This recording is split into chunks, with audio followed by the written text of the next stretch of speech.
यह कहानी श्री कृष्ण भक्त कर्माबाई की है। सन 1615 में राजस्थान के नागौर जिले के कालवा गांव में एक किसान जीवन राम डूडी रहता था और उस दिन उसकी खुशी का ठिकाना नहीं रहा। जब उनके घर एक कन्या ने जन्म लिया तो जीवन राम उस दिन बहुत खुश था और उसने खुशी के मारे अपनी बेटी का नाम कर्मा रखा और बोला कि बेटी, मैं तुझे आज से कर्मा बुलाऊंगा। और वह किसान कृष्ण का बहुत बड़ा भक्त था।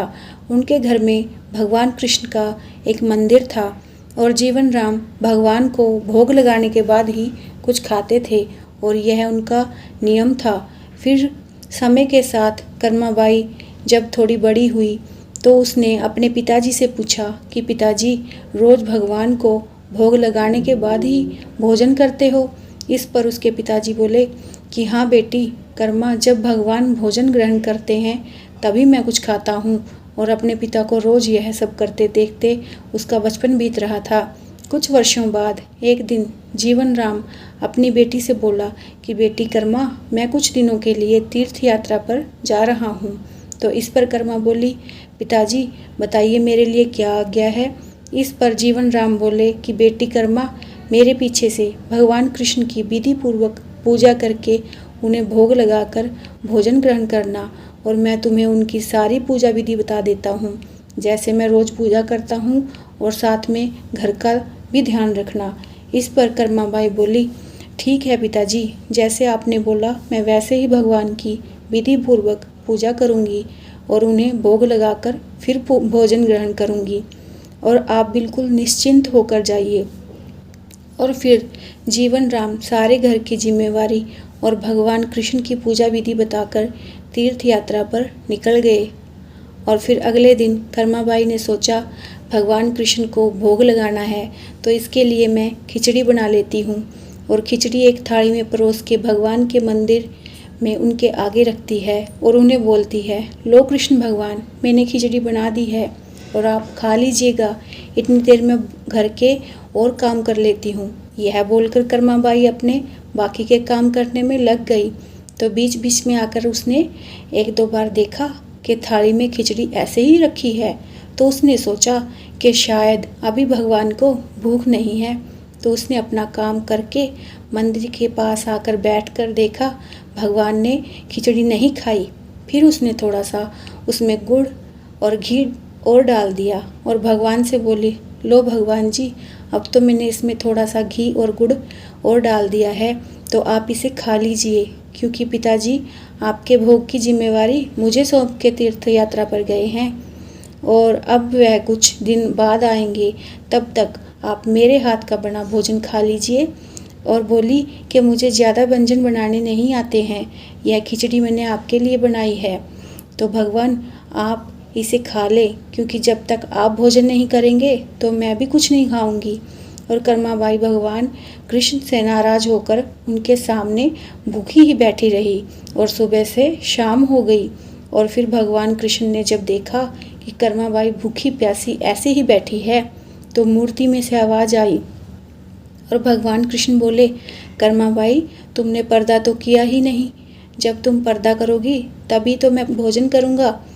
और यह सुनकर कर्माबाई ने झट से अपनी चुनरी का पर्दा कर दिया और बोली, भगवान अब आप खा लीजिए। और बोली, यह बात आप मुझे पहले बता देते, इतनी सी बात के लिए खुद भी भूखे रहे और मुझे भी भूखा रखा। और थोड़ी देर में देखते ही देखते पूरी थाली खाली हो गई। भगवान कृष्ण ने सारी खिचड़ी खा ली और भगवान कृष्ण के भोजन ग्रहण करने के बाद ही कर्माबाई ने भोजन किया। फिर उसके बाद कर्माबाई नित्य नेम से हर रोज़ सुबह उठकर खिचड़ी बनाती और भगवान को पर्दा करके खिलाती। भगवान कृष्ण उसकी बनाई सारी खिचड़ी खा लेते। फिर उसने एक दिन सोचा कि शायद भगवान को जल्दी भूख लगती है, तो मैं सारे काम बाद में करूँगी, पहले भगवान को भोजन खिलाऊँगी। और ऐसे ही कई दिन बीत गए। फिर कर्माबाई के पिता तीर्थ यात्रा से वापस घर लौट आते हैं। उन्होंने अपनी बेटी से पूछा कि बेटी, कैसी हो तुम? तो कर्माबाई बोली, पिताजी मैं बिल्कुल ठीक हूँ। पहले दिन तो भगवान कृष्ण ने कुछ नहीं खाया, फिर अगले दिन मेरी बनाई खिचड़ी खा ली और हर रोज़ मेरी बनाई सारी खिचड़ी खा लेते हैं। यह सुनकर जीवन राम बोला कि हे भगवान, मैं आपको ढूंढने के लिए घर के बाहर घूम रहा हूँ और आप मेरे घर में हो। और बहुत खुश होता है, अपनी बेटी को बोलता है, बेटी कर्मा, आज के बाद तू ही अपने हाथों से भगवान के लिए भोजन बनाएगी और उन्हें खिलाएगी और तू भगवान कृष्ण की खुद ही सारी सेवा करेगी। और यह बात सुनकर कर्माबाई बहुत खुश होती है और अब तो सुबह जल्दी उठकर पहले भगवान के लिए भोजन तैयार करती है और उन्हें भोग लगाती है और फिर बाकी के काम करती है। ऐसे ही कुछ वर्षों के बाद कर्माबाई के पिता स्वर्गलोक को प्राप्त हो जाते हैं और कर्माबाई घर में अकेली रह जाती है, तो उसका घर पर मन नहीं लगता था। तो एक दिन वह भगवान कृष्ण की मूर्ति को लेकर तीर्थ यात्रा पर निकल गई और भारत में अलग अलग तीर्थ स्थानों के दर्शन करने के बाद वह उड़ीसा में जगन्नाथपुरी पहुंची और वहां पर भगवान के दर्शन करके उसने अपने मन में विचार किया कि अब मैं यहीं जगन्नाथपुरी में छोटी सी कुटिया में रहकर भगवान कृष्ण की पूजा और सेवा करूंगी। तो ऐसे ही कर्माबाई सुबह नित्य नेम से भगवान कृष्ण को खिचड़ी का भोग लगाती और थोड़ी देर में थाली बिल्कुल साफ हो जाती और भगवान कृष्ण भी कर्माबाई के द्वारा बनाई खिचड़ी को बड़े चाव से खाते। फिर कर्माबाई अपने बाकी के सारे काम करती और फिर एक दिन कर्माबाई की कुटिया के बाहर एक छोटा बालक खड़ा था और वह बोला, माँ, मुझे बहुत भूख लगी है, क्या मुझे खाने को कुछ मिलेगा? यह सुनकर कर्माबाई बोली, हाँ हाँ बेटा, अंदर आओ, मैंने अभी भगवान कृष्ण को खिचड़ी का भोग लगाया है, आओ तुम्हें भी खिचड़ी खिलाऊंगी। तो यह सुनकर बच्चा अंदर आ गया और उसने खिचड़ी खा ली।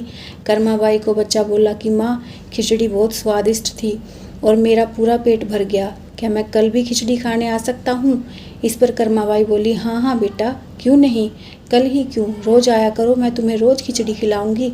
पर कर्माबाई को नहीं पता था कि वह नन्हे बालक के रूप में भगवान कृष्ण आए हैं। और फिर हर रोज जब कर्माबाई भगवान कृष्ण को खिचड़ी का भोग लगाती, तभी थोड़ी देर में वह नन्हा बालक हर रोज खिचड़ी खाने आता। फिर एक दिन कर्माबाई की कुटिया में एक साधु आए और वह कर्माबाई से बोले कि कर्माबाई, बिना स्नान किए भगवान को भोजन लगाना और उनकी पूजा करना ठीक नहीं है, तुम रोज पहले स्नान करो, फिर पूजा करके उन्हें भोग लगाओ। यह सुनकर कर्माबाई बोली, ठीक है बाबा, अब से मैं स्नान करके ही पूजा और भगवान को भोग लगाया करूँगी।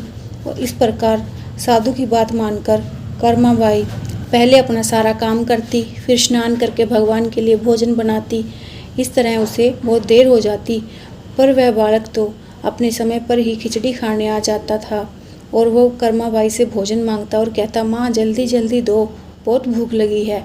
वो जल्दी जल्दी भोज खाते और बिना मुंह हाथ धोए चले जाते। फिर एक दिन मंदिर के पुजारी बहुत वर्षों से मंदिर में पूजा और सेवा कर रहे थे। एक दिन उन्होंने देखा कि भगवान जगन्नाथ के मुंह पे खिचड़ी लगी है और उन्होंने सोचा कि अब तो मंदिर में कई दिनों से खिचड़ी का प्रसाद नहीं बना, फिर भगवान के मुख पर खिचड़ी कहाँ से आई? और बोले, हे भगवान, यह कैसी लीला है आपकी? और फिर भगवान जगन्नाथ पुजारी जी के सपने में आते हैं और उन्हें बोलते हैं कि मेरी भक्त कर्माबाई जो जगन्नाथपुरी में रहती है और वह हर रोज़ सुबह उठकर बड़े प्रेम भाव से बाजरे की खिचड़ी बनाती है और उसका भोग मुझे लगाती है और मैं हर रोज़ सुबह जल्दी उठकर कर्माबाई की खिचड़ी खाने जाता हूँ। मुझे कर्माबाई के हाथ की खिचड़ी बहुत पसंद है। पर अब एक साधु ने उसके पास जाकर उसे स्नान करके और पूरे विधि विधान से पूजा के बाद भोग लगाने का बोल दिया है और अब कर्माबाई स्नान और पूजा के बाद मुझे भोग लगाकर मुझे खिचड़ी देती है और इन सब विधियों में बहुत देर लग जाती है और मुझे बहुत तेज़ भूख लगती है और भक्तगण मेरा इंतज़ार कर रहे होते हैं, इसलिए जल्दी जल्दी खिचड़ी खाकर बिना मुंह धोए मैं वापस आ जाता हूँ। भगवान जगन्नाथ की सपने में ऐसी बातें सुनकर पुजारी जी हर जगह उस साधु की खोज करवाते और उसे बुलाकर सारी बात बताते हैं। यह बात सुनकर साधु बहुत घबरा जाता है और कर्माबाई की कुटिया पर जाता है और कहता है, कर्माबाई, तुम भगवान कृष्ण की प्रिय भक्त हो और तुम्हें किसी नियम विधि की कोई आवश्यकता नहीं है और तुम जैसे पहले अपने अनूठे प्रेम से उन्हें सुबह जल्दी उठकर भोजन बनाकर खिलाया करती, वैसे ही भोग लगाया करो। यह सुनकर कर्माबाई बोली, ठीक है साधु बाबा, अब मैं वैसे ही करूँगी। अब कर्मा भाई पहले की तरह सुबह जल्दी उठकर भगवान को खिचड़ी का भोग लगाकर फिर उस बालक को बड़े प्रेम पूर्वक खिचड़ी खाने के देती और यह क्रम कई वर्षों तक चला। और एक दिन कर्मा भाई परलोक सुधार गई और वहाँ पर मंदिर में जगन्नाथ की मूर्ति की आंखों से आंसू आ रहे थे। यह देखकर पुजारी जी और सारे भक्तगण दुखी हो गए और बोले, हे भगवान, हमसे कोई भूल हो गई है क्या? फिर रात को पुजारी जी और राजा के सपने में भगवान जगन्नाथ आकर उन्हें बताते हैं कि उनकी परम भक्त कर्माबाई परलोक सुधार गई है और वह भगवान में विलीन हो गई है और अब उन्हें सुबह सवेरे बाजरे की खिचड़ी कौन खिलाएगा, यही उन्हें दुख है। राजा जी पुजारी जी के पास आते हैं और कहते हैं कि भगवान जगन्नाथ रात को मेरे सपने में आए और उन्होंने यह बताया कि उनकी परम भक्त कर्माबाई परलोक सुधार गई है, तो अब से भगवान के मंदिर में बाजरे की खिचड़ी का ही भोग लगाया जाया करेगा, भगवान को कर्माबाई की कमी ना महसूस हो। इस पर पुजारी जी बोले, ठीक है महाराज, अब से ऐसा ही होगा। उस दिन से भगवान कृष्ण को बाजरे की खिचड़ी का ही भोग लगाया जाता है।